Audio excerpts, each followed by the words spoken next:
As from the title of this video, you can guess exactly what I wanted to talk about here.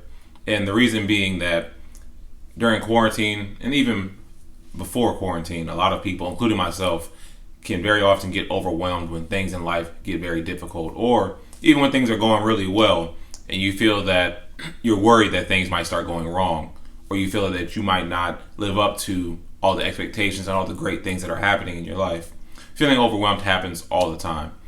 I had a recent post on my Instagram page and I asked a lot of my followers and friends, family members, what are some things that make them feel overwhelmed? And the answers varied from a bad hair day to debt.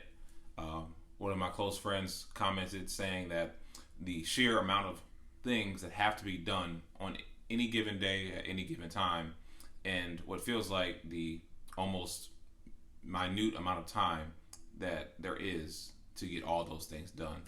And whether or not it be anxiety and depression, whether or not it be school, work, relationships, or just personal struggles, these things make people feel like the world is caving in on them, like they have no room to breathe, like the sky is falling, more or less.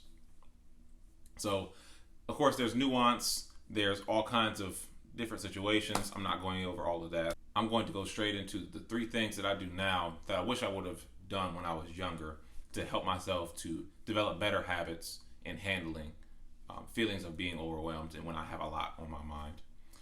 The first thing is something that I was constantly counseled on being younger, and things that I was told over and over that I do currently that I should have listened to the first time, which was writing things down in a notebook or in a calendar.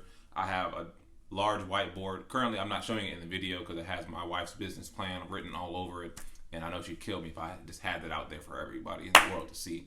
But writing things out on my large whiteboard, whether or not it just be random thoughts and ideas, video topics that I need to go over, just seeing those things somewhere rather than just in my head all the time works a lot better. Rather than typing it in the notes app in my phone, it works a lot better. Having a calendar, a whiteboard calendar, and having this notebook here that I just showed, being able to, if I'm having a day where I'm feeling overwhelmed or feeling whatever strong emotion I'm feeling, writing down whatever random thoughts that are coming through my mind, whether or not it be something that I want somebody to see or that I don't ever want to come to the light of day. It doesn't really matter. Just write down all those thoughts, all those different feelings. And I usually try not to go back and read a previous day. I just write everything out on that one page, whatever I can fit, whatever it looks like, scribbles, scratches, whatever. And that tends to let go of some of the feeling of angst and excitement that I'm feeling, kind of let all that go. But also, sometimes the feelings for me of there's so much to do, it feels like everything is happening all at once, more or less is, I guess you could say, it's in my head. When I'm thinking about them all at once, it feels like I have to do so many things all right now. It's all on my mind. I have to do something. Normally, when I write things out, when I get them on paper or on a whiteboard, and I can say, you know what, this bill's not due for another 2 weeks. You know, this assignment coming up for school, I have time to go over that. Hey, if I work on this right now for like 5 minutes, it'll be taken care of. What can I do right now? What can I not do anything about? Just let that go, and what happens, happens. All of that is easier said than done, but seeing it all out on paper, seeing it all out on a calendar makes things a lot easier to digest rather than just having it all in my head. So that's something I wish I would have known when I was back in middle school, high school, first starting off with working, all of that. The second thing that I really wish that I would have incorporated much sooner in my life growing up was taking more time for myself without doing anything. And that's not me playing Madden or 2K, and that's not me just chilling watching YouTube or watching movies. It's just time of me literally doing nothing at all. So currently what I do before I go to work, you know, it's cold now, so I have an excuse to do it. I can sit in my car and just let my car warm up. And while I'm doing that, I don't have my phone.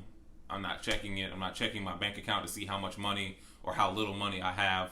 I'm not checking anything from work or thinking about any of the jobs that have to go out and the things that I have to do there. I'm not thinking if anything I have to take care of at the house. I'm just sitting there watching cars go by, watching the trees in the car, and just taking that time to let my brain more or less warm up and just to relax.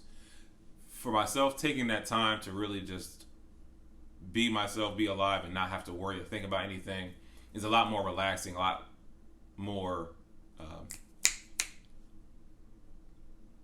the word I'm thinking about? It's more or less just some good me time. Something to go along with that, which before anybody does say anything, yes, it will sound strange, but it works for me. So you find whatever works for you. Whenever I come home and I really want to just relax, I go to the shower. All of my lights in my bathroom and my side of the house all stay off. In our home, Kayla and I, we have 2 separate bathrooms. I use the guest room and the guest bathroom for myself, so I could throw all of my junk and everything in there, and she keeps hers nice and pretty and organized and nice. But for me, I guess it's maybe the sound of water or just the steam in the bathroom and just not having any lights on.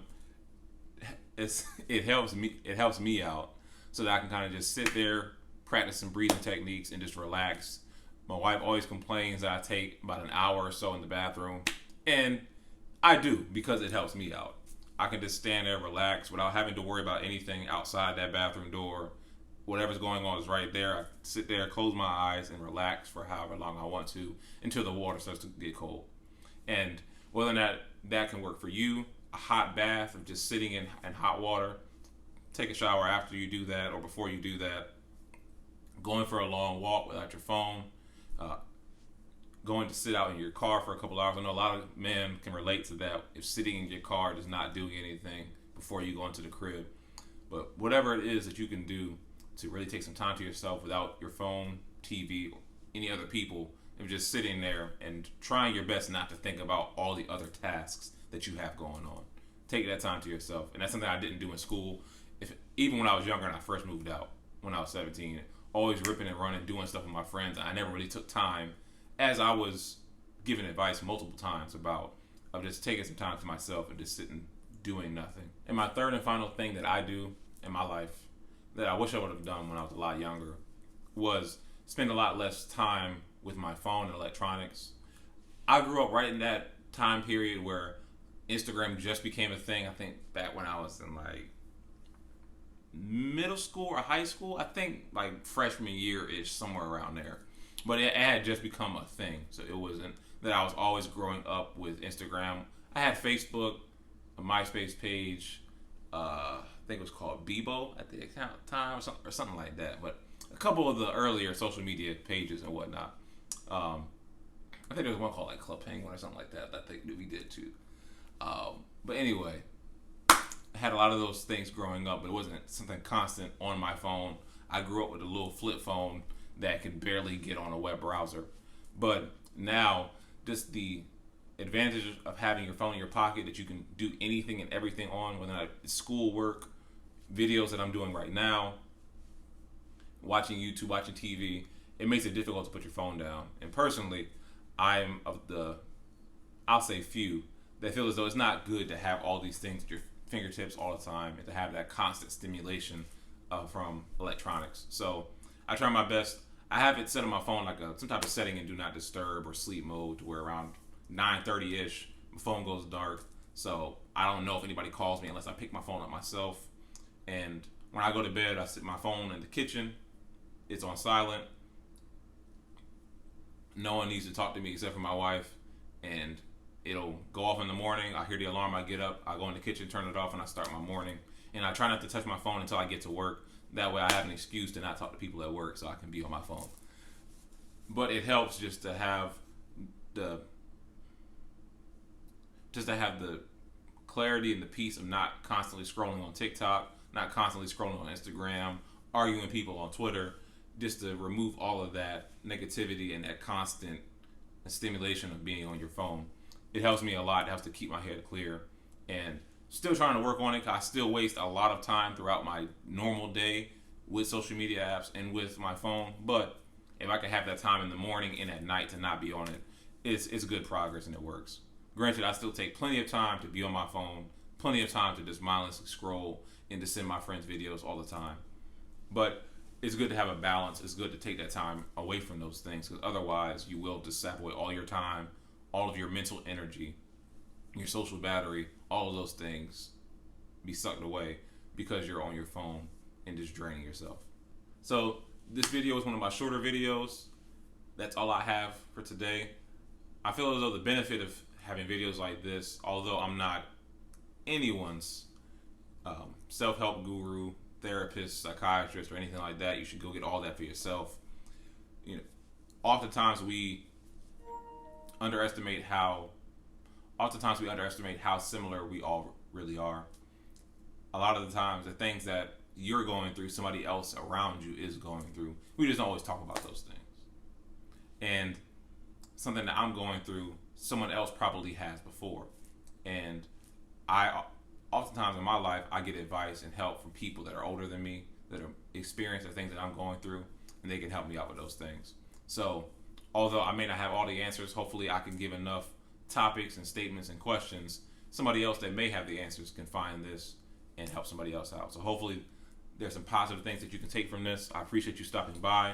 You can check on some of the playlists up here for more interviews on self-help topics and self-development topics. You can also check our Sports Insights playlist and our Music Insights playlist, where myself and some of my colleagues and friends, we get together to discuss current events in sports, all-time topics. We get together to discuss different topics in music, new albums, new artists, things that we enjoy, things that we want to share with other people. So check out all those playlists. That's probably the easiest way to browse through this channel, is to go through the playlist. So that way everything is separated and curated for you. Or just press play all and just check out everything. I appreciate you. Check us out on all social media pages, and I'll see you next time on Insight Discussions. See you.